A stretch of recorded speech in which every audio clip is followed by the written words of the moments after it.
አሁን ደግሜ እነግራችኋለሁ እንደምትሰሙት በየቴሌቪዥኑ ይባል በየፌስቡኩ በየኢንተርኔቱ በየአደባባዩ የሞት ነጋሪት እየተጎሰመ ነው። በየቀኑ የምንሰማው የሞት ድምጽ ነው።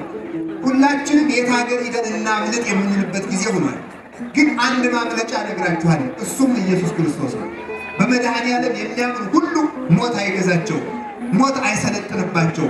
ኢየሱስ ክርስቶስ እውነት ነው። አሁን ዛሬ ውሸት የነገሰበት ጊዜ ነው። ውሸት ስልጣን አግኝቷል። ውሸት ከብሯል። ውሸት ከፍ ከፍ ብሏል። ውሸት እየደነፋ ነው። የውሸት ሰራዊት እየበዛ ነው። ሰዎች ሁሉ ለውሸት አንድ ሆነው ተገዝተዋል። ከዚህ ነፃ የሚያወጣን እውነት እላችኋለሁ መድኃኔዓለም ነው። ዛሬ በኃጢአታችን ምክንያት ከሚመጣው ከመከራ ጎርፍ የሚያድነን ቀስተ ደመናችን ሰንደቅ ዓላማችን ምንድን ነው ካላችሁ የክርስቶስ ሥጋና ደም ነው። ይህንን ብጣሽ ይሄ የክርስቶስ ሥጋና ደም ምሳሌ ነው እንጂ ይህንን ብጣሽ ጨቆስና መስኮት ብዘረጋ አትድኑም። እውነቴን ነው የምነግራችሁ። የሚያድናችሁ የአምላክ ሥጋ የአምላክ ደም ነው። ክርስቶስን በፍጹም ልባችሁ መኑት፣ አትፍሩ። እውነቴን ነው። ከዚያ ቀጥሎስ ምን ማድረግ አለብን? ንጹሕ መሆን አለብን። እንደገና ደግሞ የዮሐንስ ወንጌልን ጸልዩ። አሁን እዚህ የተሰበሰባችሁ ሁሉ ዛሬ በቅዱስ ዮሐንስ ስም ነው የምለምናችሁ። ሁላችሁም ዮሐንስ ወንጌል መጸለይ አለባችሁ። እሺ በሉ። ዮሐንስ ወንጌል ከጸለያችሁ ዝሙት አይሰለጥንባችሁ፣ እንቅልፍ አያጠፋችሁ፣ ክፋት አያሸንፋችሁ። እንዲያው ሌላው ቀርቶ በሕሊናችሁ አድሮ ኃጢአት ስራ የሚለው ክፉ ሕሊና ሁሉ ተነቅሎ ይጠፋላችኋል። ዮሐንስ ወንጌል እንዲያውም በገዳም አሁን መነኮሳት ዝሙት ድል እንዳይነሳቸው መጀመሪያ የሚመከሩት ምንድን ነው? ዮሐንስ ወንጌል ጸልይ ነው የሚባለው። ዮሐንስ ወንጌል የሚጸልይ ሰው ሞት አያሸንፈው፣ ኃጢአት አያሸንፈው። ቅዱስ ዮሐንስ ወንጌላዊ ታላቅ ባለውለታችን ነው። ታቦት ቢጠፋ የዮሐንስ ወንጌል ታቦትን ተተክቶ ይቀደስበታል።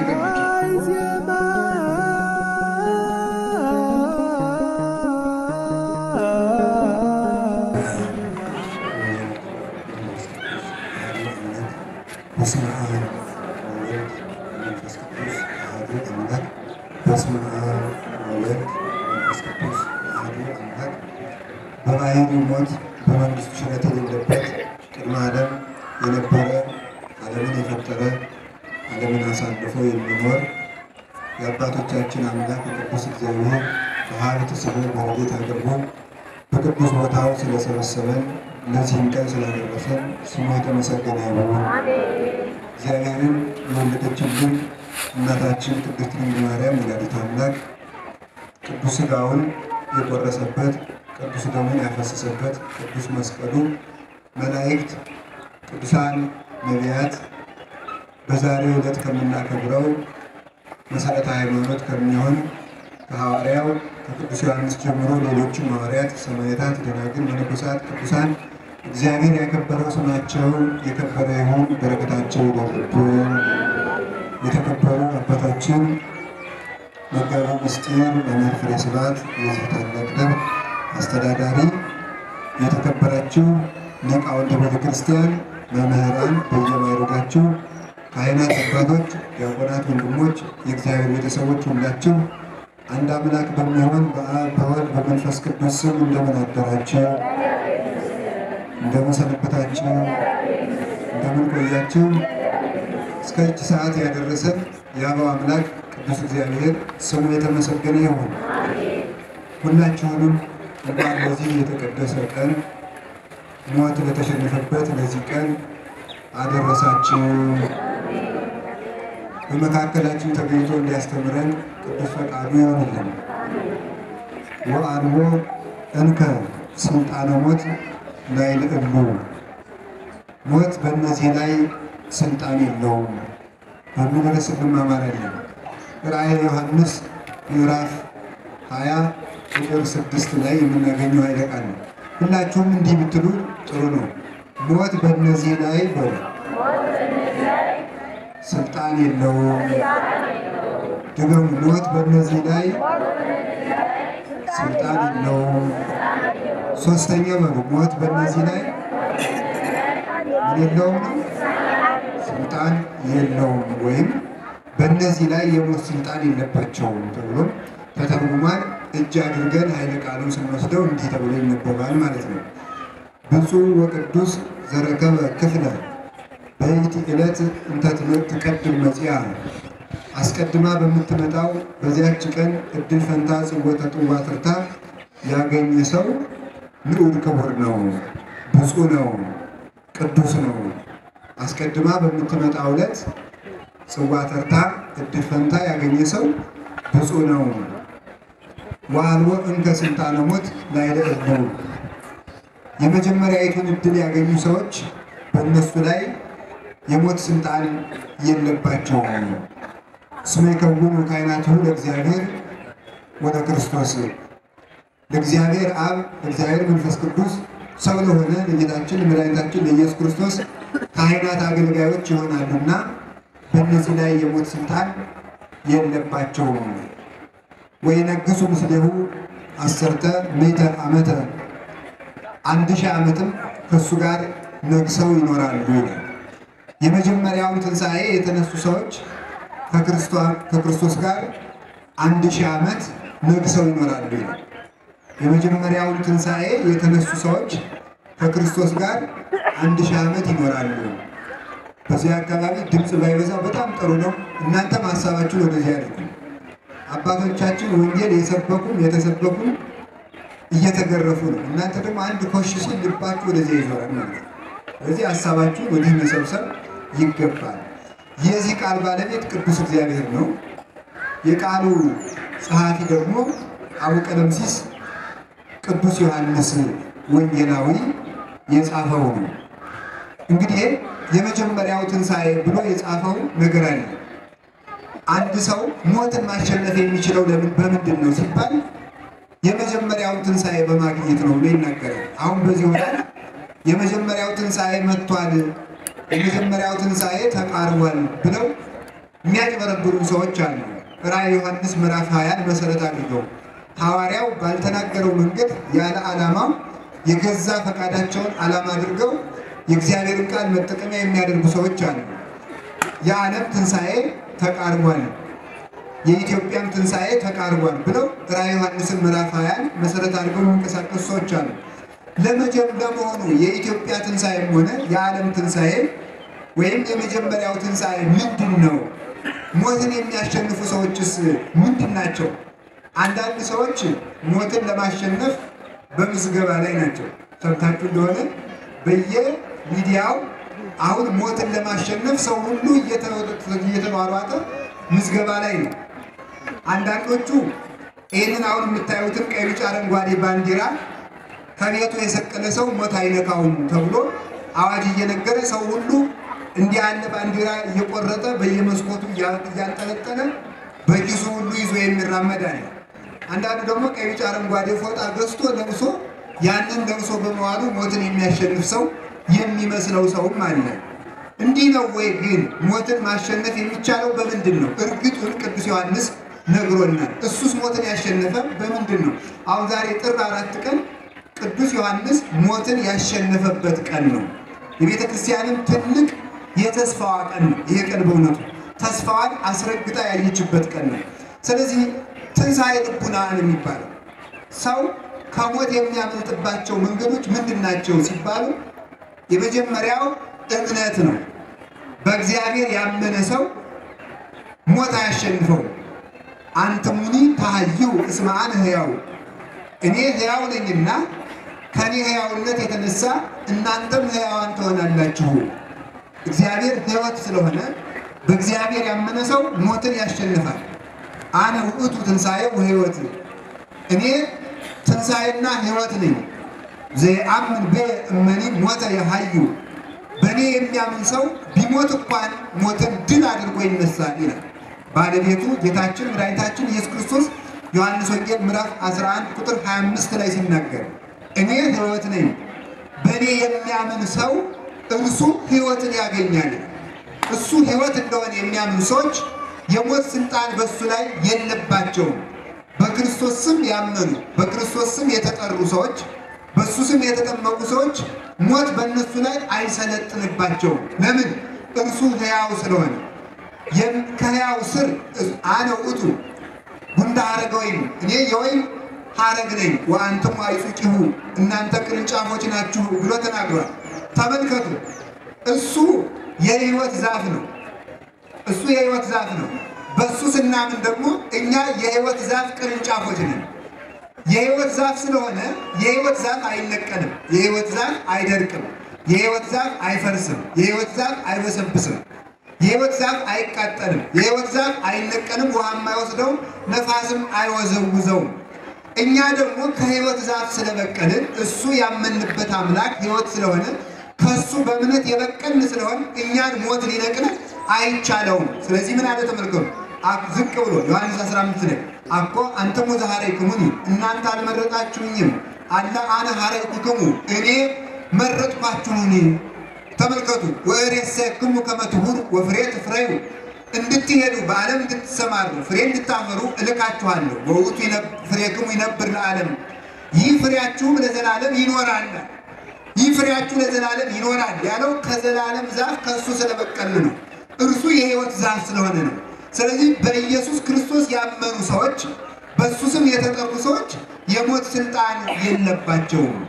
ስለዚህም ነው ዮሐንስ ወንጌላዊ በእርሱ በእርግጥ ያመነ እምነቱንም በተግባር ያስረገጠ ሞትን ሳይፈራ በክርስቶስ ማመኑን በሞት አደባባይ የመሰከረ አባት ስለሆነ በዛሬው ዕለት ጥር 4 ቀን ሞትን ድል አድርጎ ከሞት ኃይል የተሰወረው እግዚአብሔር ሕያው እንደሆነ በሞት ፊት ስለመሰከረ ነው።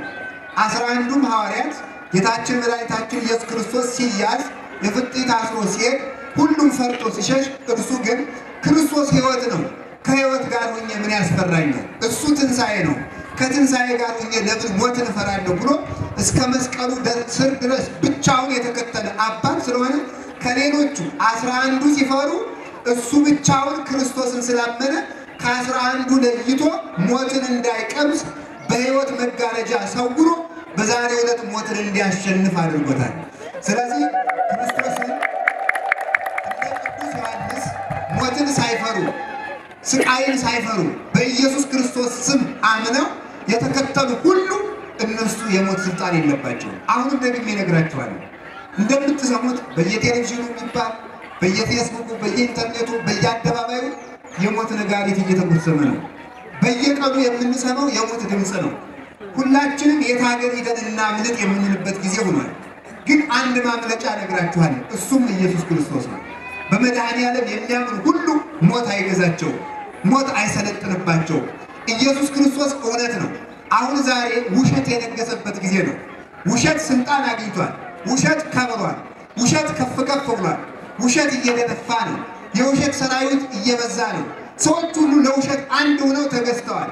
ከዚህ ነፃ የሚያወጣን እውነት እላችኋለሁ መድኃኔዓለም ነው። እርሱም እንዲህ ብሎ ተናግሯል፣ ወጽድቅኒ ታግዕዘክሙ እውነት ነፃ ታወጣችኋለች ብሏል። ዮሐንስ ወንጌል ምዕራፍ 8 ላይ እውነት ነፃ ታወጣችኋለች። እውነተኛ ንግግር ይኖራል፣ እውነተኛ ዳር ይኖራል፣ እውነተኛ ውሎ ይኖራል፣ እውነተኛ አካሄድ ይኖራል። እውነት ነፃ ያወጣናል። በእውነት ያመነው ዮሐንስ ነፃ ወጥቷል። የሞትን ጥርስ ሰብሮ ተሰውሯል። የሞትን ዓይን አውሮ ተሰውሯል። ሞት አልደረሰበትም። ሞት ዮሐንስ ወንጌላዊ ፈለገው። በሕይወት መጋረጃ በኢየሱስ ክርስቶስ ብርሃን ውስጥ ተጎናጽፎ ይኖራልና የሞት እጅ ዮሐንስን መዳሰስ፣ የሞት ዓይን ማየት፣ የሞትን እግር ወደ ዮሐንስ መድረስ ፈጽሞ አልተቻለው ማለት ነው። ከእኛም የማይደርስብን በክርስቶስ ስም ካመን ነው። የእሱን ስም እንጠራለን፣ የእሱን ስም እንለብሳለን፣ የእሱን ስም እንጠራበታለን። በእሱ ስምም ሞትን ድል እንነሳለን። ሞትን አሸንፈን እንድንኖር አምላክ ቅዱሳን ይርዳል። ሌላስ ደግሞ ምንድነው? ተመልከቱ። ከኢየሱስ ክርስቶስ አያችሁ፣ ዘየአምን በየ በእኔ ያመነ አይሞትም ማለት በእሱ አምን አልሞተም። ሁለተኛ በእኔ ስም የተጠመቀ ይድናል አለ። ማርቆስ 16:16 ላይ እንዲህ አለ፣ ዘአምነ ወዘተጠምቀ ይድን፣ ያመነ የተጠመቀ ይድናል። ዘአምነ ወዘተጠምቀ ይደየን፣ ያላመነ ያልተጠመቀ ይፈረድበታል። ጥምቀታችሁ ያድናችኋል፣ አትፍሩ። እውነቴን ነው። አሁን እኮ እንግዲህ ጥምቀት መጥቷል። ጥምቀትን እኮ የምናከብረው እኮ ወንዝ ልናከብር እኮ አይደለም። አሁን ስለተጠመቅን መጠመቅ ከሞት ያድናል። መጠመቅ ከባርነት ያድናል። መጠመቅ ከአጋንንት እጅ ያወጣል። መጠመቅ እሳት ያጠፋል። በውሃ እኮ የምንጠመቀው ውሃ ውስጥ ብንጣል ከውሃው ውስጥ ለመውጣት ነው። በውሃ የምንጠመቀው እሳት ቢነድብን በጥምቀት ለማጥፋት ነው። ስለዚህ ምን አለ ተመልከቱ፣ ጥምቀታችን ማሸነፊያችን ነው። ጥምቀታችን ኃይላችን ነው። አሁን ስታስቡት ጥምቀትን ስታከብሩ ሕይወትን እያስባችሁ መሆን አለበት። አሁን እውነት ነው የምነግራችሁ። አንድ ትልቅ ደስታ የምነግራችሁ ክርስቲያን ሆኖ በ40 ቀን በ80 ቀን የተጠመቀ ሁሉ የሞት ስልጣን በእሱ ላይ አይሰራም። ጥንቆላም ቢሆን ሟርትም ቢሆን መሳሪያም ቢሆን እሳትም ቢሆን በክርስቲያኖች ላይ ሞት ስልጣን የለውም። ክርስቲያኖች እየሞቱ አይደል ልትሉ ትችላላችሁ። አዎ ክርስቲያኖች እንሞታለን። ግን ስንሞት ልብ ብላችሁ ስሙ። ቤተ ክርስቲያን በዚህም ቢሆን ታተርፋለች። ክርስቲያን በክርስቶስ አምኖ ሲሞት ተሸነፈ ይባላል። እንግዲህ ተሸነፈ የሚባለው መቼ ነው? ወይ ክርስቶስን ካድና በሕይወት ኑር፣ ወይ ክርስቶስን ካመንክ እንገድልሃለን ይሉታል። አይ ክርስቶስን አልክድም ብሎ ተመልከቱ። በእሳት ያቃጥሉታል፣ በመጋዝ ይሰነጥቁታል፣ በምሳር ይፈልጡታል። በዚህ ሁሉ ለእነዚያ ሰዎች የክደት ሀሳብ ሳይሸነፍ ክርስቶስን እንደያዘ ከሞተ ይሄ ሰው አሸናፊ ነው ማለት። ማሸነፍ ማለት ለዓለም ሀሳብ አለመሸነፍ ነው እንጂ አለመታመም አይደለም። ራስ ፍልጠት ላይ ይዘን አላመንነውም። ሆዳችን ላይ ቆርጠን አላመንነውም። ላንታሰር አላመንነውም። ላንቀበር አላመንነውም። ወይም ደግሞ በመጋዝ ላንሰነጠቅ አይደለም ያመንነው። ማመን ማለት ዓለም ላዘጋጀችው ሀሳብ ሞትን ፈርቶ አለመሸነፍ ማለት ነው። አለመካድ ማለት ነው። ዓለም ካዱ ካልካዳችሁ በዚህ ሰዓት እቀቅላችኋለሁ አልክድም። እሳት ውስጥ ገብተን ለሀሳቧ ሳንሸነፍ የኛ ሀሳብ አሸንፎ ስንወጣ ያምን ይባላል? ሞትን ማሸነፍ ይባላል። ያመነ የተጠመቀ ይድናል። የሚያድነን እምነታችን፣ የሚያድነን ጥምቀታችን በቀር ሁላችሁ በእያንዳንዱ ባይታዊ ብትጠቁ፣ በእያንዳንዱ ይህን ሰንደቅ ዓላማ ይዛችሁ በየቤታችሁ ብታንጠለጥሉ በብልጣብልጥነት መዳን አይቻልም። የሚዳነው በሃይማኖትና በጥምቀት ነው። ዮሐንስ ተጠመቀ፣ በጥምቀቱ ስራ ሰራበት። ትመስል መንግስተ ሰማያት ይላል። ተመልከቱ መንግስተ ሰማያት ሕገ ወንጌል ተስፋ እግዚእነ ኢየሱስ ክርስቶስ ይላል። ተመልከቱ ሶስት መስፈሪያ ዱቄትን ወስዳ የለወሰች ብልህ ሴትን ትመስላለች ይላል። መንግስተ ሰማያት ሕገ ወንጌል ተስፋ ሰለስቶ ተመልከቱ። መስፈርተ ሐሪጽ ወነሰዓቶ ብሲት ተመልከቱ። ሶስት መስፈሪያ ዱቄት ትመስል መንግስተ ሰማያት ብሁአ ብልህ ሴት በሶስት መስፈሪያ ዱቄት የለወሰችውን እርሾ ትመስላለች ነው። ወአብአ ኩሎ ያርሾ ሶስቱን መስፈሪያ ዱቄት አወካ። መንግስተ ሰማያት ምን ትመስላለች ተብላችሁ ትጠየቁ ትላላችሁ? ብልህ ሴት በሶስት መስፈሪያ ዱቄት የለወሰችውን እርሾ ትመስላለች። ምን ብልህ ሴት የተባለች ብዙ ትርጉም ስላለች ከርዕሴ ጋር የምትገናኘው ብቻ ነው።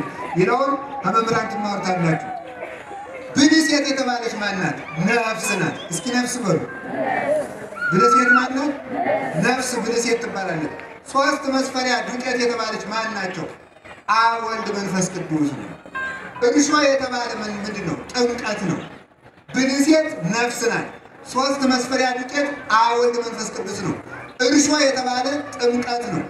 ብልህ ሴት ወስዳ ይህንን አወቃችሁ ማለት ብልህ ነፍስ ናት። በአብ በወልድ በመንፈስ ቅዱስም ተጠምቃ በጥምቀት እርሾ ተጠምቃ ከዚያ ምን አደረገች? በስላሴ ስም ከብራ ወስዳ አወቃችሁ ማለት ስራ ሰራችበት ማለት። በጥምቀቷ ጸለየችበት፣ በክርስቲያንነቷ ጾመችበት፣ በክርስቲያንነቷ መጸወተችበት፣ በክርስቲያንነቷ ሰገደችበት፣ መልካም አደረገችበት ነው። ጥምቀትን ተጠምቆ ጉች ማለት አያድንም ማለት ነው። ወስዶ ሶስቱ መስፈሪያ ዱቄት ማብካት መለወስ ይገባል። ስራ መስራት ነው። በቅር ተጠምቆ ክርስቲያን እየተባሉ መስረቅ፣ ክርስቲያን እየተባሉ ማውደልደል፣ ክርስቲያን እየተባሉ መጣላት አያድንም። ተጠመቀ ዮሐንስ ስራ ሰራበት፣ ጸለየበት፣ ሰገደበት፣ ትሑት ሆነበት። ልብሱን ይገርማቸዋል። አሮጌውን ልብስ ሰብስቦ በዚያ የወደቀውን ድሪቶ ሰብስቦ ይሰፋዋል። ቅዱስ ዮሐንስ ይሰፋና እስቲ ቆይ ይሄ ልብስ ጥሩ መሆኑን ብሎ ወስዶ ከአጥሩ ላይ ያሰጠዋል። ሰዎች ይዘውት ከሄዱ ይሄ ልብስ ጥሩ ነው ማለት ነው አልለብሰውም ብሎ ከዚህ በኋላ በጣም ቆሻሻውን ሰብስቦ ይሰፋና እንደገና ደግሞ ሰዎች ምራቃቸውን ተፍተውበት ተጸይፈውበት ከሄዱ ይሄ ነው ለኔ የሚገባኝ ብሎ ያንን ይለብስ ነበር። ስራ የሚሰራ ጸሎት የሚጸልይ የሚሰግድ በንጽህና መላእክትን የሚመስል የሌት ተቀን በትጋት የሚኖር በቅድስና የከበረ ስለነበረ ብልህ ሰውነቱ ጥምቀትን ስራ ስለሰራችበት በዚህ ከሞት ዳነ። እኛም በጥምቀታችን ስራ ሰርተን ለመዳን ያብቀናል። አሁን እንግዲህ ጥምቀት መጥቷል። ጥምቀት ማለት ተመሳሳይ ቲሸርት አሰፍቶ መዝፈን አይደለም። ቢከፋችሁ አይከፋችሁ ነፍሳችሁ ትዳንልኝ እንጂ እናንተ እንድትወዱኝ አይደለም። መሰርቶ እዚህ ስጨፍሩ ስለዋላችሁ የጥምቀት ዕለት ዘፈን ነው። በክርስቶስ ስም መዘመር ነው እንጂ መስፈን ይቻላል? በክርስቶስ ስም መጨፈር ይቻላል? በክርስቶስ ስም ተሰብስቦ በየሰፈሩ እየተደራጃችሁ ወጣቶች የምትጣሉ ትክክል ነው? በጥምቀታችሁ ምን ስራ ሰራችሁበት? ጾማችሁበት? ጸለያችሁበት? ሰገዳችሁበት? በሰላም ኖራችሁበት? አስቀደሳችሁበት? ኪዳን አደረሳችሁበት? መጽሐፍ ተመለከታችሁበት? ሰውነታችሁን በንጽህና ጠበቃችሁት ነውስ? በጥምቀታችሁ አመነዘራችሁበት ወይ? በጥምቀት ስራ የሰራ ይድናል። ዮሐንስ በጥምቀቱ ስራ ሰርቶ ዳነ። እኛም እንድንድን እግዚአብሔር ይርዳን። እግዚአብሔር ይርዳን። ሶስተኛ የሚያድን ምንድነው? ሞት ስልጣን የሌለባቸው ምን ያደረጉ ሰዎች ናቸው? ስጋ ወደሙን የተቀበሉ ሰዎች ናቸው። ዘበላ ስጋዬ ወሰቴ ደሜ ቦ ሕይወት ዘላለም። ስጋዬን የበላ ሰው ደሜን የጠጣ ሰው የዘላለም ሕይወት አለው። ልብ ብላችሁ ስሙ። በኖህ ዘመን ሰዎች ኃጢአት ሰርተው የንፍር ውሃ መጣና ዓለምን አጠፋት። ዓለምን ሲያጠፋት ተመልከቱ። በኋላ ኖህ ዓለም በሙሉ ከጠፋ በኋላ እግዚአብሔር ኖህን በመርከብ ካተረፈ በኋላ እዚህ በኋላ ዓለምን እንዳላጠፋው ቀስተ ደመና በሰማይ ላይ ዘረጋለሁ፣ እንግዲህ የንፍር ውሃ አይመጣም ብሎ እግዚአብሔር ላለመቀሰፋችን ምን አደረገ? ያችን ባንዲራ በሰማይ ላይ ዘረጋት ማለት ነው። አሁን ሊቃውንቱ ይህንን ተረጎሙ። እንድንድን ከሞት እንድናመልጥ ከኖህ በኋላ የጥፋት ውሃ እንዳይወርድ እግዚአብሔር ቀስተ ደመናን እንደዘረጋ በአዲስ ኪዳን ደግሞ ዛሬ እንዳንጠፋ እንድንድን ሞትን እንዳናመልጥ ቀስተ ደመናችን ምንድን ነው ብለው ይጠይቃሉ። ቀስተ ደመናችን የክርስቶስ ሥጋና ደም ነው ይላል። የክርስቶስ ሥጋና ደም ቀስተ ደመና ነው። እንዲህ ብለው ይናገራሉ። አሁን በኋላ ቅዳሴ ተቀድሶ ሥጋውን ደሙን ተቀብለን ከተመለሱ በኋላ ያቀረበን ካህን ከመቅደስ ገብቶ እንዲህ የሚል ጸሎት ይጸልያል። ናሁ ማእከሌነ ወማእከሌከ ስዩም ትምህርተ መሐላ ሥጋ ከወቀስተ ኪዳነ ከደም ኢየሱስ ክርስቶስ መስዋዕተ ሰላም በከመ ተገብረ ቀስተ ደመና አመተ አይህ ዓለም ዝናመ ጀጋይነ ይጹ ጥብከ ልጓ ብሎ ይናገራል። ተመልከቱ። ምን ማለት ይመስላችኋል? ተመልከቱ። በከመ ተገብረ ቀስተ ደመና አመተ አይህ ዓለም በንፍር ውሃ ስትጠፋ ቀስተ ደመና ተዘርግቶ የጥፋቱን ውሃ እንዳቆመው ዝናመ ጀጋይነ ይጹ ጥብከ ልጓ የታረደው ሥጋ የተቆረሰው ሥጋ የፈሰሰው ደም የኃጢአታችን ጎርፍ ያቁምልን። የኃጢአታችን ጎርፍ ያቁምልን። ዛሬ በኃጢአታችን ምክንያት ከሚመጣው ከመከራ ጎርፍ የሚያድነን ቀስተ ደመናችን ሰንደቅ ዓላማችን ምንድን ነው ካላችሁ የክርስቶስ ሥጋና ደም ነው። ይህንን ብጣሽ ይሄ የክርስቶስ ሥጋና ደም ምሳሌ ነው እንጂ ይህንን ብጣሽ ወስዳ መስኮት ብዘረጋ አትድኑም። እውነቴን ነው ነገራችሁ። የሚያድናችሁ የአምላክ ሥጋ የአምላክ ደም ነው። ቅዱስ ዮሐንስ የአምላክን ሥጋ የአምላክን ደም በመደበኛነት በመጀመሪያነት በቀዳሚነት ሐሙስ ማታ የተቀበለ ሐዋርያ ስለሆነ በክርስቶስ ደም የታተመ ስለሆነ በባሕር ተሳፍሮ ሲሄድ ገና ተሳፍሮ ሲሄድ ምን አደረገ? ሰይጣን መጣና መርከቢቱን ሰበራት። ደቀ መዝሙሩ አብሮኮሮስ በአንዱ ስባሪ፣ ዮሐንስ ወንጌላዊ በአንዱ ስባሪ ሆነው ወደ ሀገሩ ተለያዩ። ተመልከቱ። ምንድነው የሚያዳነው? ጸጥ አድርጎ በሰማራ ጀልባ ያሻገረ ምንድነው ካላችሁ የአምላክ ሥጋ ነው፣ የአምላክ ደም ነው። ቅዱስ ዮሐንስን ከፈላ በርሜል ውስጥ ወርውረው ጥለውት ነበረ። ከፈላ በርሜል ውስጥ ወርውረው ሲጥሉት ውሃው ሳይቀቅለው ውሃው ሳይጠብሰው እንዲወጣ ያደረገው ምንድነው? የክርስቶስ ሥጋና ደም ነው። የክርስቶስ ለዚህ ነው ህብስተ ሕይወት ዘወረደ እምሰማያት እያለ የሰበከ እሱ ነው። ከሰማይ የወረደ የሕይወት እንጀራ ይህ ነው ብሎ የተናገረ። ስለዚህ ቅዱስ ዮሐንስ ወንጌላዊ ቅዱስ ሥጋውን ክቡር ደሙን በንጽህና የተቀበለ ስለሆነ ሞት ሳይደርስበት በዛሬው ዕለት ተሰወረ። እኛም ሥጋውን ደሙን ተቀብለን ከሞት እንድንሰወር እግዚአብሔር ይርዳን። አላችሁን? አሁን ሌላ ደግሞ ንገራችሁ። በኖህ ዘመን ውሃው ሲፈስ ውሃው ወደ ምድር እንዳይወርድ ዓለምን እንዳያጠፋ ቀስተ ደመና ነበረ። ዛሬ ደግሞ ተመልከቱ፣ የኃጢአታችን ጎርፍ እንዳያጠፋን እግዚአብሔር እንዳይቀስፈን የምታድነን አንዲት ቀስተ ደመና አለች። ያቺ ወላዲተ አምላክ እመቤታችን ናት። ስለዚህ ቅዱስ ዮሐንስ ያልሞተ ለምንድን ነው? በኖህ ዘመን ቀስተ ደመናይቱ የጥፋት ውሃ እንዳይወርድ አደረገች። በእኛ ዘመን ደግሞ የኃጢአት የመርገም ጎርፍ ተገዶ እንዲቆምልን ያደረገችን እውነተኛይቱ ቀስተ ደመና ማርያም ናት። ዮሐንስ ከሞት እንዲሰወር ያደረገችው እሞሙ ለኩሎሙ ሕያዋን ተመልከቱ። የሕያዋን እናት፣ የሕይወት እናት፣ የትንሣኤያችን እናት፣ የድነታችን መሰረተ ሕይወት ማርያም ወጥንተ መድኃኒት ዘእምቀዲሙ የምትባል የድነታችን መጀመሪያ ማርያም እሷን ከመስቀሉ ስር ስለተቀበለ ዮሐንስ ከሞት የተሰወረ በእመቤታችን ጸሎት ነው። ማወቅ አለባችሁ። ዮሐንስ ወንጌል ምዕራፍ 19 ቁጥር 26 ላይ ሁሉም ሰው ሲበተን እሱ ከእመቤታችን ጋር ከመስቀሉ ስር ተገኘ። ስለዚህ ምን አደረገ? እነኋት እናትህ ብሎ እምከ ብሎ ሰጠው። እመቤታችን ተቀብሎ ስለሄደ የሕይወት እናት ስለሆነች እሷ ሞትን አራቀችለት። ተመልከቱ። መንጦላይት ስፊት እንተ ታስተጋባው ለኩሉ ማይነት ተመልከቱ። ሕዝበ ክርስቲያን የምትበቃ ሰፊ መጋረጃ ስለሆነች እመቤታችን አያችሁ። ዶሮ ተመልከቱ። ዶሮ በክንፏ ጫጩቶቿን ሰውራ ከሞት እንደምታድናቸው በንጽህና መጋረጃዋ ጋርዳ ዮሐንስን ከሞት የሰወረችው የሕይወት እናት እመቤታችን ናት። ድንግል ማርያምን የሚወድ ሰው ከሞት ይድናል።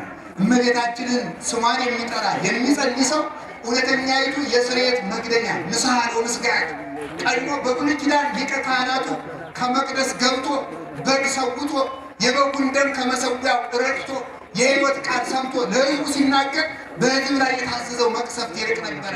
ከታቦቱ ነበር ድምፅ የሚሰማ። እውነተኛይቱ ተመልከቱ፣ የኃጢአታችን ስርየት የተገኘባት እውነተኛይቱ የስርየት መክደኛ እውነተኛይቱ ታቦት ማርያም የሕይወት ቃል የተገኘባት ስለሆነች የእመቤታችን ስም የሚጠሩ ከሞት ይድናሉ። ዮሐንስን ከሞት የሰወረችው ወላዲተ አምላክ እኛንም ከሞት ትሰውረ። እሷን ይዞ ስለተሰደደ እሷን ይዞ ስለሰበከ እንግዲህ እናቱማ ሞት ነበር የለመነችለት። ይገርማል እኮ እናቷ አንድ ቀን ትላለች፣ የቅዱስ ዮሐንስ እናት ምን ትፈልጋለሽ አላት። እንዲህ አለችው፣ ጌታ ልጆችን አንዱን በግራ አንዱን በቀኝ አድርገህ አንግስልኝ አለች። ክርስቶስ የሚነግሰው ምን ላይ ነው? ከመስቀል ላይ። ስለዚህ ማለት ነው አንዱን ልጅን በግራ አንዱን በቀኝ አድርገህ ስቀልልኝ ማለት ነው። እንዲህ ብላ ለመነች። የምትለምኑትን አታውቁም ማለት ነው። አያችሁ፣ ለልጆቿ ሞት ስለለመነች ሞት ተመልከቱ። ወሳሊት ሕይወት ለነፍሳት ይላል። ይገርማችኋል። እናቱ ልመና ስለማታውቅ ሞት ለምናለት ነበረ። ግን እናትህ ልመና ስለማታውቅ ልመና የምታውቅ እናት ልስጥህ ብሎ ማርያምን ሰጠው። እመቤታችንም ሕይወትን ለመነችለትና ከሞት ሰወረችው። ድንግል ማርያም ልመና የምታውቅ የታመነች ለማኝ ናት። የታመነች አማላጅ ናት። በአምላክ ስም ስትቆም ሞገስ ያላት በግርማ የምትቆም ናት። እናትን የሰጠን እግዚአብሔር የተመሰገነ ይሁን።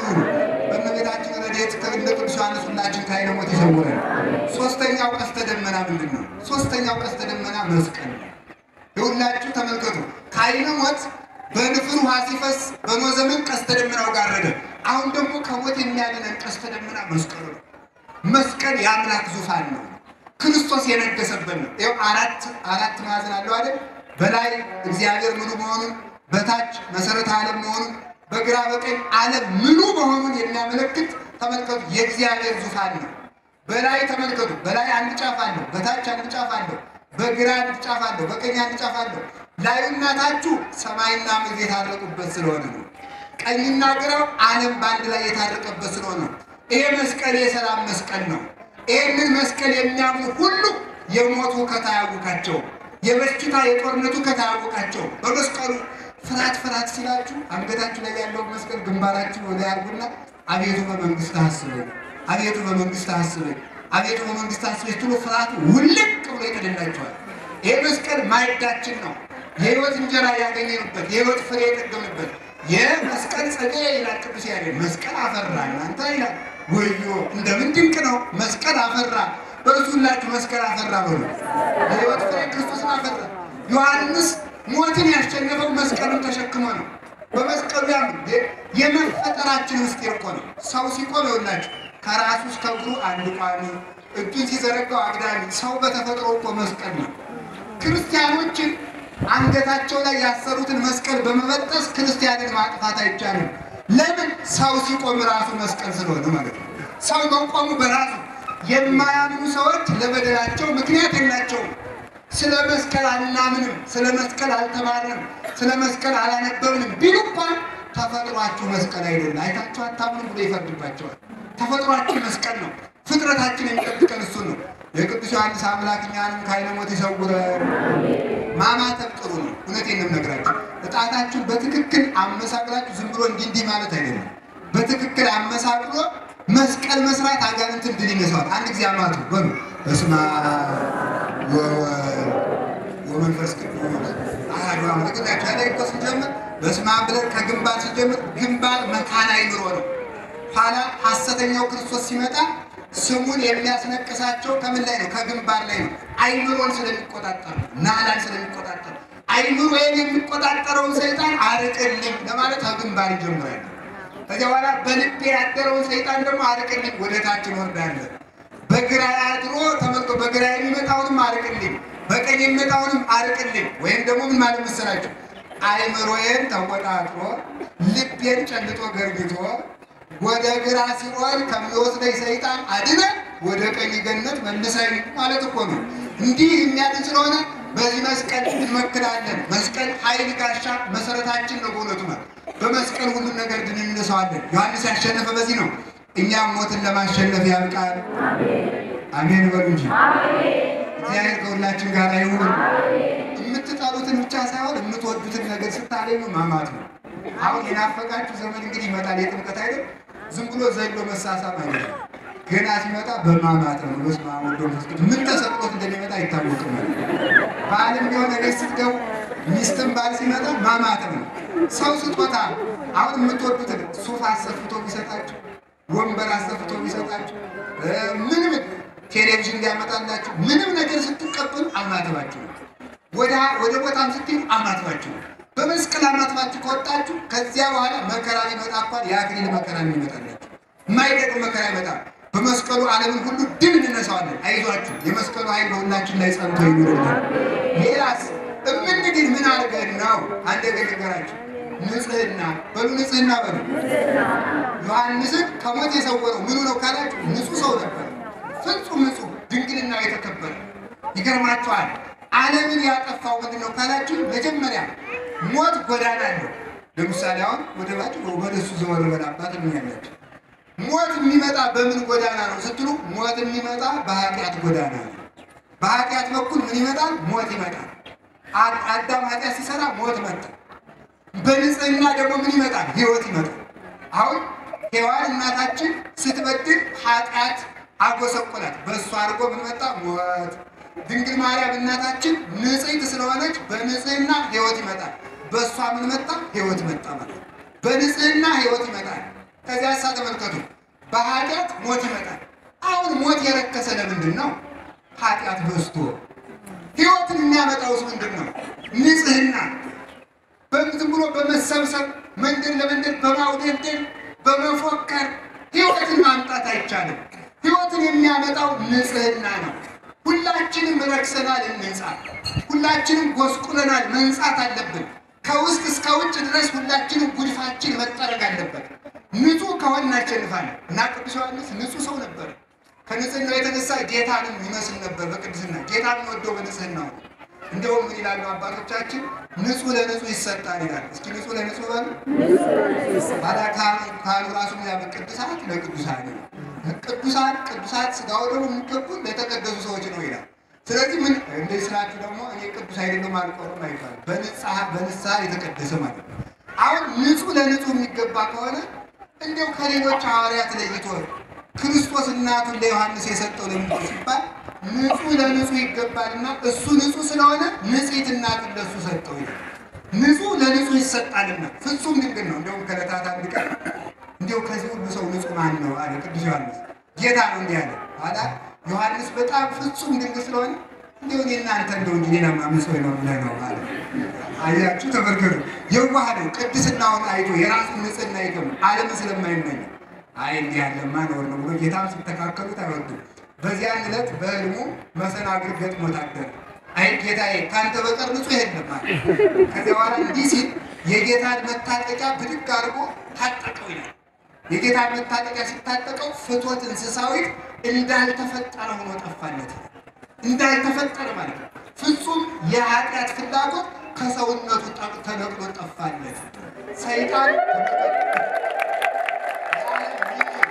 ያለ ምኞት ሁሉ ከህሊናው ተነቅሎ ጠፋለት። አሁን ተመትሎ ፍትወት በሌለበት ኃጢአት የለም፣ ኃጢአት በሌለበት ሞት የለም። ስለዚህ ዮሐንስ ወንጌላዊ ከትንሣኤ አስቀድሞ ከሞት የተሰወረበት ምክንያት ሰይጣን በሱ ላይ ርስት ስለሌለው ነው። የሰይጣን ርስት በሌለበት የሞት ርስት የለም። የሰይጣን ርስቱ ኃጢአት፣ ተመልከቱ፣ ፍትወት። የሞት ርስቱ ኃጢአት ነው። ሞት የሚገባ በኃጢአት በር ነው። ኃጢአት ስለሌለበት ሞት ሳይዘው ጥር 4 ቀን ሞትን አይኑን ድርግም አድርጎ አባታችን ቅዱስ ዮሐንስ ተሰወረ። ንጽህናው ሰወረው። ሁላችንም በንጽህና እንድንሰወር አንድ ነገር ልንገራችሁ። እናንተም ከሞት መዳን ትፈልጋላችሁ አይደል? ተጠበቁ፣ ተጠምቃችኋል። ቆራው ሥጋው ደግሞ ተቀበሉ። ክርስቶስን በፍጹም ልባችሁ እመኑት፣ አትፍሩ። እውነቴን ነው። ከዚያ ቀጥሎስ ምን ማድረግ አለብን? ንጹህ መሆን አለብን። እንደገና ደግሞ የዮሐንስ ወንጌልን ጸልዩ። አሁን እዚህ የተሰበሰባችሁ ሁሉ ዛሬ በቅዱስ ዮሐንስ ስም ነው የምለምናችሁ። ሁላችሁም ዮሐንስ ወንጌል መጸለይ አለባችሁ። እሺ በሉ። ዮሐንስ ወንጌል ከጸለያችሁ ዝሙት አይሰለጥንባችሁ፣ እንቅልፍ አያጠቃችሁ፣ ክፋት አያሸንፋችሁ። እንዲያው ሌላው ቀርቶ በሕሊናችሁ አድሮ ኃጢአት ስራ የሚለው ክፉ ሕሊና ሁሉ ተነቅሎ ይጠፋላችኋል። ዮሐንስ ወንጌል እንዲያውም በገዳም አሁን መነኮሳት ዝሙት ድል እንዳይነሳቸው መጀመሪያ የሚመከሩት ምንድነው? ዮሐንስ ወንጌል ጸልይ ነው የሚባለው። ዮሐንስ ወንጌል የሚጸልይ ሰው ሞት አያሸንፈው፣ ኃጢአት አያሸንፈው። ቅዱስ ዮሐንስ ወንጌላዊ ታላቅ ባለውለታችን ነው። ታቦት ቢጠፋ የዮሐንስ ወንጌል ታቦትን ተክቶ ይቀደስበታል። ይገርማቸዋል። ታቦትን ተክቶ እንደ ታቦት ይቀደስበታል፣ እንደ ታቦት ይከበራል። ዮሐንስ ወንጌል የሚጸልይ ሰው ታቦት ከቤቱ እንዳለለት ነው የሚከብረው። ቆሞ ሲጸልይ ከቆመበት ቦታ ላይ የብርሃን ምንጣፍ ይነጠፍለታል። ሰራዊተ መላእክቱ እንዲከቡታል። ስለዚህ 21 ምዕራፍ አለው ዮሐንስ ወንጌል። ለሰባት ቀን ስታካፍሉ 3 ምዕራፍ ይደርሰዋል። 3 ምዕራፍ ከጸለያችሁ ከሱስ ነፃ ያወጣችኋል። አላስወጣ ካላችሁ የኃጢአት ማሰሪያ ሁሉ ፈልቅቆ ያወጣችኋል። የቅዱስ ዮሐንስ አምላክ ሁላችንም ከክፋት ማሰሪያ ያወጣል። እኛንም ከሞት እጅ ያድነን። በእውነት ማለት አላችሁ የላችሁ? የመጨረሻው ምንድን ነው? ትንሣኤ ልቡና ነው። ንጽሐ ልቡና ሰውን ከኃጢአት ይሰውረዋል። ሄኖክ ከሞት ተሰወረ። ለምን? ንጽሕ ጠብቆ፣ ከኃጢአት ርቆ፣ ጾሞ፣ ሕግ ጠብቆ። ሌላው ከሞት የሚያድን ምንድን ነው? ሕግ መጠበቅ ነው። አማን አማን እብለክሙ ብሏል አለ ዮሐንስ ራሱ እንደነገረ ዮሐንስ 8 ላይ አማን አማን እብለክሙ ዘአቀበ ቃሌ ይቆም ወለሞት። ሕጌን የጠበቀ ሰው፣ ቃሌን የጠበቀ ሰው ሞትን አይቀምስም። ጌታ ነው ያለ ዮሐንስ 8 ላይ ቃሌን የጠበቀ ሞትን አይቀምስም። ዛሬ ሞት ትንሽ ትልቁ የሚቀሰፈው ሕግ አፍራሾች ስለሆነ ነው። በቤተ ክርስቲያን ሕግ እየፈረሰ ነው። በቤተ መንግስት ሕግ እየፈረሰ ነው። በትዳር ሕግ እየፈረሰ ነው። ወጣቱ ሕግ እያፈረሰ ነው። መነኮሳቱ ሕግ እያፈረሰ ነው። በገዳም ሕግ እየፈረሰ ነው። ነጋዴውም ሌባ ነው። ሁላችሁም በእውነቱ ማለት ነው። ምን አባቦላችኋል?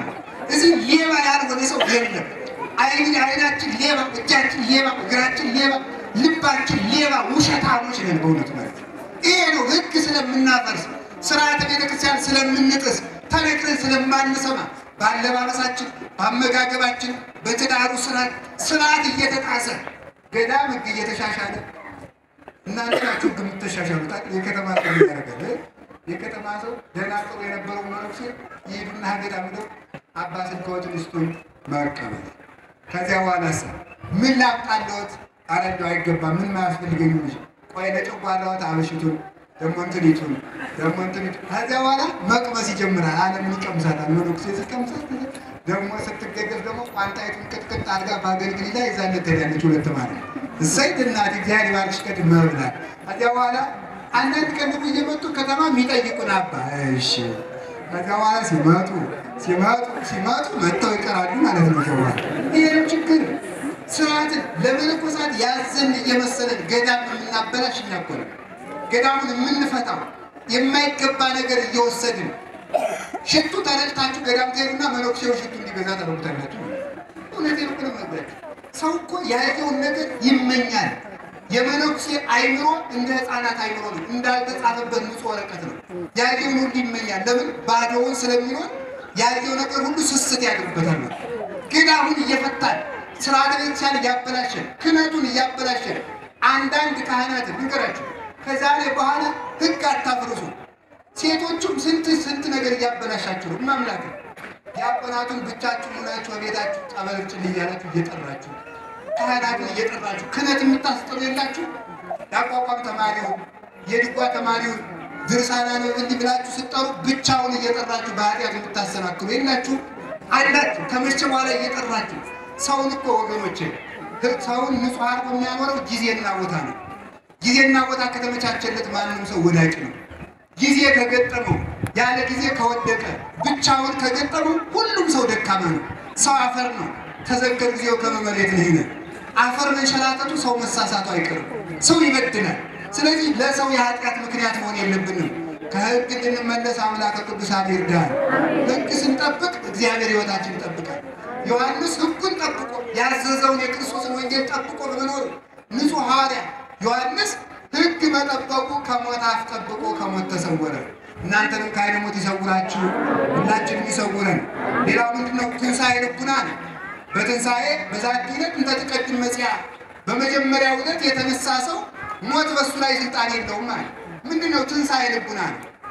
ትንሣኤ ልቡና ምንድነው? ለፍቅር፣ ለመታረቅ፣ ለእርቅ፣ ለቅድስና ክርስቶስ ለመውደድ የተነሳ አንድም ለንስሐ የተነሳ ልቡና፣ አንድም ደግሞ ለሥጋው ለደሙ የሚፋጠን ልቡና። ትንሣኤ ማለት ይሄ ነው። የሰው ልጅ ሁለት ትንሣኤ ነው ያለው። ስሙ ሁለት ትንሣኤ ያለው ሰው አንዱ ትንሣኤ ከኃጢአት ሲነሳ፣ አንዱ ትንሣኤ ከስንፍና ሲነሳ፣ አንዱ ትንሣኤ ከመርሳት ሲነሳ። እለትነብሩ ተንሥኡ የተቀመጣችሁ ተነሱ ይላል ዲያቆን። በሉላችሁ የተቀመጣችሁ ተነሱ በሉ ድገሙት። ምን አላችሁ? ከኃጢአት በንስሐ ከተመልከቱ ከኃጢአት በንስሐ ከዝንጋኤ በተዘክሮ ከኃጢአት በትጋት ንቁ ማለት ነው። ማለት እንዲህ እንጂ በቅዳሴ የተቀመጣችሁ ተነሱ እስከሚላችሁ ቁጭ ልትሉ ነው። በቅዳሴ መቀመጥ አይቻልም ከአረጋውያን ከታመሙና ከሕፃናት በቀር ይላል ትርጓሜያችን። እንግዲህ የተቀመጣችሁ ተነሱ ማለት ምን ማለት ነው? ከዝንጋኤ በተዘክሮ ከመርሳት በምን በማስታወስ ተነሱ። እግዚአብሔርን በማሰብ ሞትን በማሰብ ሲኦልን በማሰብ መንግሥተ ሰማያትን በማሰብ ሰው አራት ነገር ካልረሳ ኃጢአተኛ ይሆን። አንደኛ ሞቱን ካልረሳ። አሁን ዛሬ በ11 ሰዓት ትሞታለህ ትባሉ። አሁን 11 ሰዓት እሞታለሁ ያለ ሰው 6 ሰዓት ይሰርቃል አይሰርቅም። 11 ሰዓት እሞታለሁ ያለ ሰው 7 ሰዓት ላይ ይጣላል አይጣላም። 8 ሰዓት ላይ ጠንቋይ ይሆናል አይሆንም። 9 ሰዓት ላይ ሰው ይደብድባል አይደብድብም። ዛሬ እሞታለሁ ካለ ከኃጢአት እንጠበቃለን። ሁላችሁ ዛሬ እሞታለሁ በሉ።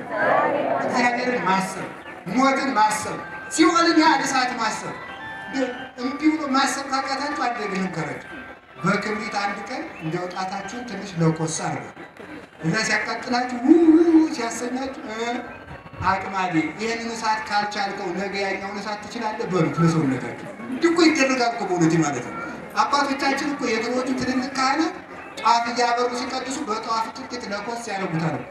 ይሄን እሳት ካልቻልኩ ያኛውን እሳት እንዴት አድርገህ ትችለዋለህ እያሉ ሞትን መርሳት፣ ገሃነምን መርሳት፣ መንግሥተ ሰማያትን ያህል የብርሃን ሀገር መርሳት፣ ያንን ያህል ጸጋ ተተንኮሉ ዛሬ በኃጢአት በምን እየተንከባለን ያለን። ስለዚህ ትንሣኤ ቀድመው የተነሱ ኋላም ይነሳሉ በሉላችሁ። ቀድመው የተነሱ በሉ ኋላ ምን ይላሉ? የመጀመሪያው ትንሣኤ ምንድን ነው? አንደኛው ከመርሳት መነሳት፣ ሁለተኛ ከስንፍና መረስ። አሁን እኮ ሰው ስንፍናው እኮ ይገማምናል። ስንፍናውን አይታችሁታል? የእናንተ ማለት ነው። አሁን ትተኙና ሲያበቃ 6 ሰዓት 7 ሰዓት ልትነቁ ስትሉ በገና ነው ለጥ በገና ነው ለጥ በገና ነው ለጥ 11 ሰዓት ገና ነው ለጥ 12 ሰዓት ገና ነው ለጥ 1 ሰዓት ለጥ 2 ሰዓት ድሮ መግባት ጸሎቱሳ እግዚአብሔር ያውቃል። ማወቅ ማያውቃል በእውነት ማለት ስንፍና በእውነት ማለት እንደ ግንድ ወድቆ ማለት ደግሞ የሰው ልጅ ምንድን ነው? ተነስታችሁ መጸለይ አለባችሁ። እኔ እውነቴን ነው። አሁን ደግሞ ወሬ ማውራት አይደለም። ወሬ አቁም። ኢትዮጵያ እንደሆነች እንደዚህ እንደሆነች ወሬ ምን ያደርግልናል? ሌሊት ተነሱና ጸልዩ። በሀገራችን የመጣውን መከራ እናርቀዋለን። ከዚህ ውስጥ የተሰበሰብነው ሁላችን ሌሊት እየተነሳችሁ ሶስት አቡነ ዘበሰማያትን ብትጸልዩ እንኳን መከራው ይርቅልናል። ትጋት ያርቃል። ጌታ ምን አለ? ትግቡ ወጸልዩ ከመ ይትባኡ ውስተ መንሱት። ወደ ፈተና እንዳትገቡ ተግታችሁ ጸልዩ። እስኪ ወደ ፈተና እንዳትገቡ። እሺ አሁን አንድ ነገር በሉኝ እናንተ። ፈተና መጣ በሉ። ምን እናድርግ በሉ። አሁን ኢትዮጵያ ሀገራችን ፈተና ውስጥ ናት። ምን እናድርግ ካል ትጉና ጸልዩ። መፍትሄ እኮ ነው። እኔ ሐኪም ነኝ እኮ መድኃኒት እያዘዝኳቸው አትውጡትም እንዴ? ዋጡ እንጂ እናንተ ጧትነት ማታው ላይ ሲባል ብቻ ነው እንደምትውጡ። እኔም እኮ መድኃኒት እያዘዝኳችሁ እኔ ሐኪማችሁ እኮ ነኝ። ካህን እኮ ሐኪም ነው ማለት ነው። እዚህ የተሰበሰቡት አበው በሙሉ ካህናት መስቀል ያላቸው መነኩሴ ብቻ አይደለም። መስቀል የያዙ ካህናት በሙሉ ሐኪም ናቸው። አሁን እኔ መድኃኒት እያዘዝኳችሁ ነው። መድኃኒዓለም ያዘዘኝ መድኃኒት ማለት ነው። ምን አልኳችሁ? ወደ ፈተና እንዳትገቡ ትጉና ጸልዩ። ዳዊት ብዙ ወንጌል ዮሐንስ ጸልዩ፣ ውዳሴ ማርያም ድገሙ፣ አቡነ ዘበሰማያት ድገሙ። ክርስቲያን በቀን 84 አቡነ ዘበሰማያት መጸለይ ያለበት፣ 64 ጸሎተ ማርያም መጸለይ ያለበት፣ በ12 ሰዓት 12 አቡነ ዘበሰማያት፣ 3 ሰዓት 12 አቡነ ዘበሰማያት፣ 6 ሰዓት 12 አቡነ ዘበሰማያት፣ 9 ሰዓት 12 አቡነ ዘበሰማያት፣ 11 ሰዓት 12 አቡነ ዘበሰማያት፣ ማታ 3 ሰዓት፣ ሌሊት 6 ሰዓት መጸለይ ያለበት። ከጸለይን ጸሎታችን ያወጣልናል። ስለዚህ ትንሣኤ ማለት ከሀኬት በትጋት ተነሱ። ተመልከቱ። ከኃጢአት ደግሞ በንስሐ ተነሱ። በንስሐ መነሳት አለብን። ስለዚህ ትንሣኤ ማለት ይሄ ነው። ከኃጢአት በንስሐ ከመርሳት በተዘክሮ በማሰብ ከዚያሳ ከስንፍና በትጋት መነሳት። በዚህ ስንነሳ ኢትዮጵያ ትነሳለች። እግዚአብሔር ኢትዮጵያን ያስነሳልን። በስንፍና ከሞት ነው፣ በመርሳት ከሞት ነው፣ በኃጢአት ከሞት ግን ትንሣኤ ይመጣል። ስለዚህ የመጀመሪያው ትንሣኤ የተነሱ ሰዎች ይላል። ተመልከቱ ምን ይላል አለ? በመጀመሪያው የተነሱ ሞት በእነዚህ ላይ ስልጣን የለውም። አሁን ከሶስቱ ሞታችን ከተነሳን ሞት በእኛ ላይ ስልጣን የለውም። ሶስቱን ሞት ንገሩ። ኃጢአት በሉ፣ መርሳት፣ ስንፍና። እነዚህ ሞቶች ናቸው። ከነዚህ ከኃጢአት በንስሐ ከመርሳት በተዘክሮ ከኃጢአት ከስንፍና በትጋት ከተነሳ ሞት በእኛ ላይ ስልጣን የለውም። የሞትን ስልጣን ያስወግድልን እግዚአብሔር ነው። ለሁላችንም ያንን ይቀጥቅጥ ቀጥቅጦ ስንፍናችን ሁሉ ቀጥቅጦ ያጥፋልን። እንግዲህ በመጨረሻ የማስተላልፈው መልእክት ምንድን ነው? ስለዚህ የሞትን ስልጣን የምታሸንፉት ሺህ ዓመት ይነግሳሉ ተብሏል። እዚህ በኋላ ይህንን ያደረጉ ሺህ ዓመት ይነግሳሉ። ሺህ ዓመት የተባለ አንደኛ ዘመነ ወንጌል ነው። አሁን አንዳንዶች የሚመስላቸው እንግዲህ ክርስቶስ ወይ ራሱ መጥቶ ወይ ቴዎድሮስ የሚባል ንጉሥ አንግሶ 1000 ዓመት በምድር ሊያፍነሸንሻቸው መስሏቸዋል። አይደለም አባቴ፣ እንደዛ አይደለም። ሺህ ዓመት የተባለ የክርስቶስ መንግስት ነው። አሁን ተመልከቱ፣ እየሰማችሁ ነው። በሀገራችን አሁን አንዲት ሴት ስም ሲወጣላት የሺወርቅ ትባላለች። አሁን የሺወርቅ ማለት በአንድ ሺህ ሰው ብቻ ናት ወርቅ ማለት ነው አይደለም፣ የሁሉም ማለት ነው። ሺህ ማለት በሀገራችን ቋንቋ አሁን አንድ ሰው ሽፈራው የሚባል ስም ይወጣለት፣ ሽፈራው ተብሎ ሲወጣለት 1000 ሰው ብቻ ይፍራ ማለት አይደለም፣ ዓለሙ ይንቀጥቀጥልህ ማለት ነው። ሺህ ማለት በሀገራችን በቋንቋ ብዙ ማለት ነው። በመጽሐፍ ቅዱስ ቋንቋ ብዙ ማለት ነው እንጂ 1000 ማለት አይደለም። ሽማጫሽ የሚባል ስም አለ በሀገራችን።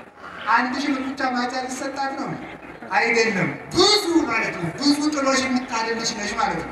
ስለዚህ 1000 ዓመት የተባለ ቁጥር የሌለው ፍጹም ቁጥር ማለት ነው።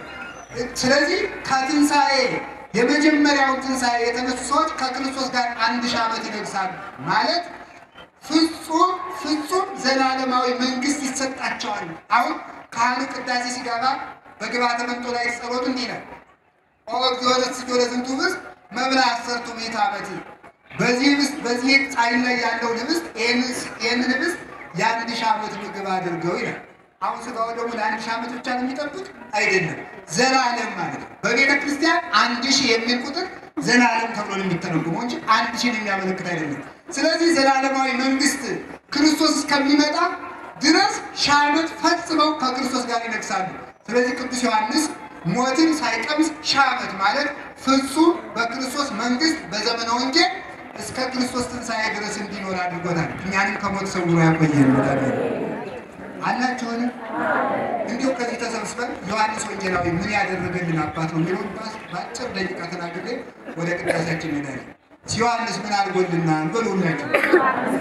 ይህንን ማወቅ አለባችሁ። በእውነቱ ማለት ዮሐንስ ምን ያደረገልን አባት ነው የሚለውን ማወቅ አለባችሁ። አንደኛ ቅዱስ ዮሐንስ ወንጌላዊ ቅድም እንዳልኳችሁ እመቤታችንን ከመስቀሉ ስር የተቀበለልን አምላክ አባት ነው። እግዚአብሔር ተመልከቱ፣ ሊቃውንት ምን ይናገራሉ? ቤተ ክርስቲያንን በሞት የስሙ ቤተ ክርስቲያንን ለምዕመናን እግዚአብሔር የሰጣት በጴጥሮስ በኩል ነው ይላል። በማን በኩል ነው? ምን ብሎ? የመንግስተ ሰማያት መክፈቻ ቁልፍ እሰጥሃለሁ ብሎ ክህነትን ሰጠ። ለማን? ለጴጥሮስ። ዮሐንስ 16 ማቴዎስ 16 19 ቤተ ክርስቲያንን በጴጥሮስ ሲሰጥ እናቱን በዮሐንስ ሰጠ ይላል። ስለዚህ ጊዜ ቅዱስ ዮሐንስ እመቤታችንን የተቀበለልን የበረከት እጃችን ነው ማለት ነው። ለሁላችን በረከት የምትሆነውን እናት የተቀበልና በጴጥሮስ ክህነትን ስንቀበል በዮሐንስ ማርያምን ተቀበል ማለት ነው። ስለዚህ ቅዱስ ዮሐንስ የበረከት ምንጫችን ነው። የድንግል ማርያም ተቀባይ የሆነ ለሁላችን እሱ እነኋት እናትህ ነያ እምከ ሲባል ተመልከቱ። ነያ እምከው ተመልከቱ። ለሱ እነሆ እናትህ ሲል ለእኛ እናቱን በዮሐንስ ሰጥቶናል። ተመልከቱ። እንደገና ነዋ ወልድኪ እነሆ ልጅሽ ሲላት ደግሞ ነያ ተመልከቱ ውሉድኪ ልጆችሽ እነሆ። እኛን ለእመቤታችን በዮሐንስ በኩል ሰጠን፣ እመቤታችን ለእኛ በዮሐንስ በኩል ሰጠን። ስለዚህ ሁላችንም እመቤታችንን የተቀበልናት በቅዱስ ዮሐንስ እጅ ስለሆነ የበረከት ምንጫችን ነው። ከዚያሳ ቅዱስ ዮሐንስ ወንጌላዊ ምን አድርጎልናል ስትሉ ሐዋርያ ነው። ዛሬ እውነቴን ነው። ይህንን ጎንደር ይህን በዓል ማክበር ያለብን እናንተ ብቻ ነበረ። የጎንደር ሰው በጠቅላላ ነበር ማክበር የነበረ። ለምን ስትሉ ሐዋርያት ተመልከቱ የቤተ ክርስቲያን መሰረቶች ናቸው። ወነአምን በአቲ ቅዱስ ቤተ ክርስቲያን ተላይ ለኩሉ ጉባኤ ሐዋርያት ሐዋርያት በሰበሰቧት በሉ አፍ ያላችሁ በአንዲት ቤተ ክርስቲያን ምን እንላለን? ሐዋርያት ምን ባሏት? በሰበሰቧት። ይሁላችሁ ቤተ ክርስቲያን የሰበሰቧት ሐዋርያት ናቸው። የሥርዓት መደበኞች ናቸው። ሥርዓተ ቤተ ክርስቲያን የሰሩልን የእምነት መደበኞች ናቸው። እምነትን አምነው የሰጡን። የክህነት መደበኞች ናቸው። ክህነትን ተቀብለው የሰጡን። የቁርባን መደበኞች ናቸው። ቆርበው ያቆረቡን። የወንጌል መደበኞች ናቸው። ተሰብከው የሰበኩን። የሕይወት መደበኞች ናቸው። ኑረው ያኖሩን። ስለዚህ ቅዱስ ዮሐንስ የቤተ ክርስቲያን መሰረት ነው። አምደ ቤተ ክርስቲያን ነው። ተመልከቱ። ስለዚህ መሰረት በመሆኑ ዛሬ እንዲህ ያለ ቅዱስ ጳውሎስ ኤፌሶን ምዕራፍ 2 ቁጥር 20 ላይ ዲበ መሰረተ ነቢያት ወሐዋርያት ታነጽክሙ፣ በነቢያትና በሐዋርያት መሰረት ላይ ቆማችኋል፣ ታንጻችኋል። ካለ በኋላ ምን አለ መሰላችሁ? ወብነ ማዕዘን ትሰለሉ ጊዜ ኢየሱስ ክርስቶስ። የማዕዘኑ ራስ ደግሞ የመሰረቱ ድንጋይ ክርስቶስ ነው። በነቢያትና በሐዋርያት መሰረት ላይ ቆማችኋል። ዛሬ በመሰረታችን ላይ የቆምንበት ነው። ሐዋርያት የቤተ ክርስቲያን መሰረቶች ናቸው። የቤተ ክርስቲያን መደበኞች ናቸው። የቤተ ክርስቲያን ጽዋ ቀማሾች ናቸው። የሰማዕትነት ጀማሪዎች ናቸው። የወንጌል እሸት ቀማሾች ናቸው። ያንን እሸት ነው ዛሬ እየለቀምን የምንበላው። ሐዋርያት የቀመሱትን ይሄ ነው። ከዚህ በተለየ ግን ከሌሎቹ ሐዋርያት በተለየ ቅዱስ ዮሐንስ ወንጌላዊ ይገርማችኋል። ወደ ኤፌሶን ሲሰደው ኤፌሶን የምትባል ሀገር በታናሽ እስያ ውስጥ ከሚኖሩት ከተሞች ኤፌሶን ነው የደረሰችው። በዚያች ሀገር ሲሄድ የሚያስደንቃችሁ ለስብከት የደረሰችው ሀገር እሷ ናት። በጣም ወንጌል ሰብከው የማያውቁ ጣዖት አምላኪዎችና ደንዳና ልብ ያላቸው ሰዎች ናቸው። ወደዚያ ሄደ። ቢሰብካቸው አልሰማዋል። ምን እናድርግ? ከደቀ መዝሙሩ ጋር ተመካክረው የቤት ሰራተኛ ባሪያ ሆነን እንግባ ተባባሉ። ወንጌልን እኮ እነ ቅዱስ ዮሐንስ እንደኔና እንደኔ ካባ ደርበው አባቦ እየተባለ አይደለም የሰበኩ። የዛሬ ሰባኪ አባቦ ተብሎ ነው፣ አይ ሊቁ አይ መምህሩ ተብሎ ማለት ነው። እነሱ ግን ሎሌ ሆነው ነው የሰበኩት። ሎሌ ሆኖ እኔ አሁን እናንተ እዚህ ውስጥ አባ ከፊታችን ማየት አንፈልግም ብትሉ ፍትልክ ብዬ እዚህ ቤተክርስቲያን አይመጣም። እሱ ግን እንኳን እንዳናይ ተብሎ ሎሌ ባሪያ ሆኖ ነው ወንጌል የሰበከ ማለት ነው። የእነሱ ትትና የኛ ይገናኝ። ከዚያ በኋላ ሎሌ ሆኖ ገብቶ ሎሌ ሆኖ የገባ ደግሞ ቤተ ብለኔ ነው፣ ውሽማ ቤት ሻወር ቤት ማለት ነው። በዛ ገር የለም። ስለዚህ የድሮ ሰዎች ውሃ የሚያሞቅ ባሪያ ይቀጥሩ ነበር የሚታጠቡበት። ስለዚህ ለነገስታት ከመታጠቢያ ክፍላቸው ለውሃ አሟቂነት ቅዱስ ዮሐንስ ገባ ማለት ነው። ባሪነት ደመወዝ አለ። ደቀ መዝሙሩ ደግሞ ምን ያደርጋል? የሚያጥብ አጣቢ ደግሞ ሆኖ ተቀጠሉ። ዛ ሰው ሁሉ እነሱ ውሃ ያሞቃሉ፣ ቀኑ በሳት እየተቃጠሉ ያ ትልቅ ሐዋርያ ያ ንጹሕ ድንግል ውሃ እያሞቀ እዚያ ባሪያ ሆኖ እሳት እየቀቀለው እዚያ ገብቷል ለወንጌል ብሎ ነው። ከዚያ በኋላ ምን ሆነ መሰላችሁ? አንድ ቀን የንጉሱ ልጅ ገብቶ እዚያ ሲታጠብ እዚያ ውስጥ ኃጢአት ስለሚሰሩበት ውሽማ ቤት ውስጥ ሰይጣን አለና እዚያ ውስጥ ያለው ሰይጣን የንጉሱ ልጅ እንቃርጎ ገደለው። እንቃርጎ ሲገደለው ሰው ሁሉ ተሰብስቦ ሲያለቅስ ቅዱስ ዮሐንስም ልቅሶኛ መስሎ በዚያ ላይ ብሎ ቆሞ ነበር። እዚያ ቆሞ አንተ ርጉም የተረገምክ ደግሞ እዚህ የጌታ ልጅ ሞቶ ደግሞ እዚህ ደስ ብሎ ቆመሃል አለችው። ሮምና የምትባል ሴት ነው። እንደዚያ ስትለው አይዞሽ ይድናል አለና በመስቀል አንተ ጌታዬና መድኃኒቴ አምላኬ ኢየሱስ ክርስቶስ እኔ ከብርበት ብዬ አይደለም እኔ ገልበት ብዬ አይደለም ያንተ ሕይወት እንዲገለጥ ያንተ ሃይማኖት እንዲገለጥ ይሄን ሙት አስነሳው በጌታዬ በኢየሱስ ክርስቶስ ስም አንተ የሞትክ ሰው ተነሳ ብሎ በመስቀል ሲባርከው የሞተው ልጅ አፈፍ ብሎ ተነሳላቸው ሙት ሲያስነሳ አንተ ፈጣሪ ነህ ዋሳስ ነው ይሄው አሬ ቅርባለኝ አሬ ፈጣሪ አይደለም የፈጣሪ ደቀ መዝሙር ነኝ የፈጣሪ ተማሪ ነኝ ብሎ በዚያ ምክንያት ሀገሪቱን አሳመነ ከባርነት ባሪያ ሆኖ ገብቶ እነሱን ከኃጢአት ባርነት አወጣቸው ባሪያ ሆኖ ገብቶ እነሱን ከክደት ባርነት ከሲኦል ባርነት ከአጋንንት ባርነት ከሞት ባርነት አላቀቃቸው ከድንቁርና ባርነት ቀዳሚው ቃልን ሰውቆ ነፃ አወጣቸው ቅዱስ ዮሐንስ እኛንም ከጨለማ ባርነት ያወጣል እንዲህ አድርጎ ነፃ አውጥቷቸው ሲኖር በኋላ ኤጲስቆጶሳትን ሹሞ ቤተክርስቲያንን መስርቶ ሲያስተምር ቀናተኞች ሰዎች ተነስተው በፍጥሞ ደሴት ሰው እንዳይጠይቀው ውሃ በተከበበው መሬት ውስጥ ከደሴት መሃል ብቻውን አሰሩት በዚያ ታስሮ እንኳን ያዝን የነበረው እንዴት እኔ እታሰራለሁ ብሎ አይደለም አይ ፈጣሪ ጓደኞቹ ሐዋርያት ወንጌልን ተንቀሳቅሰው እየሰበኩ እኔ በኃጢአቴ እዚህ ተዘግቼ ወንጌልን ሳልሰብክ ልሞት ነው እያለ ያዝን ነበር እዚያ ሲያድን ምን እግዚአብሔር ቸር አይደለም በመላእክት እየመገበ በምስጢረ ቅዱሳን እያጽናና ከዚያ ሲያኖረው ምን አደረገልን ሌሎቹ ሐዋርያት ያላዩትን እስከ ዓለም ፍጻሜ ዓለምን ከተፈጸመ በኋላ ያለው የመንግስተ ሰማያትን ኑሮ የሐዲስ ኪዳን ትንቢት የተባለው ራእየ ዮሐንስ የሚባለውን ምስጢር በእስር ቤት ውስጥ ገለጠለት እግዚአብሔር ያ ይሄ ራእየ ዮሐንስ የተባለው ጸሎት ወብፁ ዘያነብብ ይላል የተቀን የሚያነበው ሰው ንዑድ ክቡር ነው ይላል ያንን ያነበበ አንድ ዲያቆን ከሞት ድኖበታል ይገርማችኋል አንድ ዲያቆን ከንግስት ቤት ገብቶ ራእየ ዮሐንስን ያነበበ ሲጸልይላት አበሽታው ትድን ነበር መቼም ነገረ ሰጋይጠን ነው ለንግስቲቱ ራእየ ዮሐንስን ያነበበ ያ ዲያቆን ስትፈወስ የቀኑበት ሰዎች ሄዱና ለንጉሱ ያ ዲያቆን እኮ መጽሐፍ ልደግም ነው እያለ ንግስቲቱ ጋር ኃጢአት እየሰራ ነው ብሎ ነገር ሰሩታል በእጅ እግሩን አስራችሁ ከባህር ላይ ጣሉታል እጅ እግሩን አስረው ከባህር ላይ ሊጥሉ ሲሉ ይጸልየው የነበረው የቅዱስ ዮሐንስ የራእዩ መጽሐፍ በመላክ አማካኝነት ነጥቆ ባይሩን አሻግሮ ከደሴት ላይ ያስቀመጠው በእውነቱ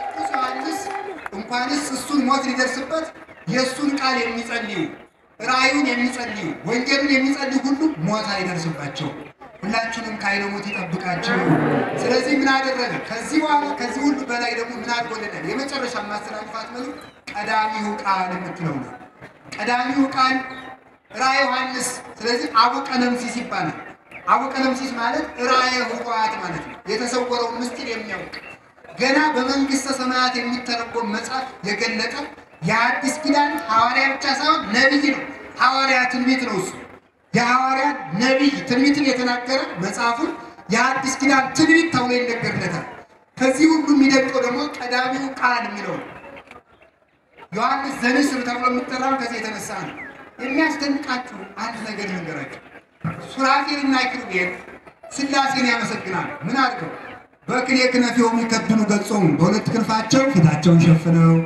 አንተን ማየት አይሆንልንም ብለው ነው በሁለት ክንፋቸው እግራቸውን ሸፍነው በአንተ ፊት መቆም አይቻለንም ብለው ሁለት ክንፋቸውን ዘርግተው እስከ ዓለም ዳርቻ ብንበር አንደርስብህም ማለታቸው እንዲህ ብለው ያመሰግናሉ መንበሩን ይሸከማሉ ከመያው ኢዮሙ ነበልባሉ ባንዲቁ ከመንበሩ የሚወጣው እሳት እንዳያቃጥላቸው ፊታቸውን ሸፍነው ፈርተው መንበሩን ተሸክመው ይኖራሉ ቅዱስ ዮሐንስ ግን ይገርማችኋል ከመንበሩ ላይ ያለውን ቃል መንበሩን አልፎ ቃል ብሎ ተናገረ ስለዚህ ቅዱስ ዮሐንስ ይላል ተመልከቱ ሱራፌል እስከ ሥላሴ መንበር ድረስ ሲበሩ ዮሐንስ ግን እስከ ሥላሴ ልብ በረረ ይላሉ ሊቃውንቱ የሥላሴ ልብ ምንድነው አብ ነው የወልድ ልቡ ማን ነው አብ የመንፈስ ቅዱስ ልቡ ማን ነው አብ ቃል ቤት ይኖራል በልብ ስለዚህ ተመልከቱ ቀዳሚው ቃል ሲል እስከ አብ ልብ ድረስ የበረረ መልአክ ነው ይላሉ መልአክ ዘበምድር ያሰኘው እሱ ነው እስከ አብ ልብ የበረረ ቃሉን የተናገረ የሰበከ ሰባኪ ወንጌል ያሰኘው ከዚህ የተነሳ ነው ስለዚህ ምን ነው ይናገራል ይደንቃቸዋል መላእክት ከተፈጠሩ 5500 ዘመን ሲሆናቸው እግዚአብሔርን ቅዱስ ቅዱስ ቅዱስ ቅዱስ ብለው ከማመስገን በቀር ልብ ቃል እስትንፋስ የሚለው ተገልጦላቸው አያውቅም። ስለዚህ ዮሐንስ ይላል አባቶቻችን ለመላእክት ወንጌል የሰበካቸው የመላእክት መምህር ነው ይላል። እስኪ የመላእክት መምህር ነው እንኳንስ ለኛ ለሱራፌል ለኪሩቤል ያስተማራቸው እሱ ነው። ስለዚህ ምን የሚዘው ሊቃውንቱ ምን አሉ? ፈለገ ሃይማኖት የሃይማኖት ወንዝ የሃይማኖት ምንጭ ነው። እስከ ዓለም ፍጻሜ ድረስ የምንመክትበትን ሰይፍ ያስታጠቀን የሃይማኖታችን መምህር ቅዱስ ዮሐንስ ነው። ዓለም እስከሚመጣ ድረስ የሚነሳውን መናፍቅ ይላሉ አባቶቻችን ቃል በሚለው ማጭድ እያጨድነ በስልጣን ተመልከው በጉባኤው ድማ እያዘራን በስልጣን ክህነት ነፋስ እየለየን ወደ ዓለም እየበተን ፍሬውን እንሰበስባለን። ስለዚህ ቀዳሚው ቃል ከሚለው ምስጢር ሃይማኖት ፈሰሰ። መናፍቃን በዚህ ይረታሉ። በቀዳሚው ቃል ያልተረታ ሊቅ መናፍቅ የለም። በቀዳሚው ቃል ያልተረታ ሊቅም የለም። ስለዚህ ዮሐንስ ሃይማኖትን የገለጠ ምስጢረ ሥላሴን የሰበከ ምስጢረ ሃይማኖትን ሁሉ የሚገልጥ ከሳቲ ሃይማኖት ነው።